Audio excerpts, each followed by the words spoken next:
Sur la journée, on a 606 participants en totalité, un petit 300 pour le matin et puis un bon 300 pour l'après-midi avec les relais. Et sur le classement individuel de l'après-midi, on a 280 dossards qui ont été distribués sur la course M.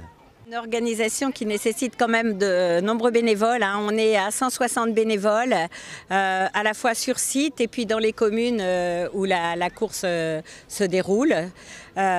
Oui, ça demande vraiment beaucoup de main-d'œuvre et on tient absolument à les remercier. Ça faisait à peu près pratiquement 6 mois que je n'avais pas fait de triathlon suite à un ennui de santé.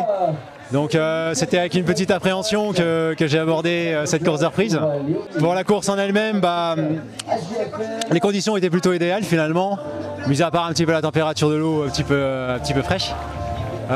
Sinon c'est une course un petit peu comme je les aime, typique de la topographie locale, c'est-à-dire un parcours vélo très rapide, avec un petit peu quelques petites bosses mais quand même très rapides, avec 40 km en moins d'1 heure. Et puis après une course à pied toute plate, en multiboucle. Et vu la concurrence, avec la concurrence c'était quand même assez sympathique. Parce qu'en course à pied j'étais pas si à l'aise que ça. Et puis avec les multiboucles on voit la concurrence revenir, donc c'est sympa. Port de Dienville je connais parce que mon père, j'accompagnais mon père ici à 25 ans.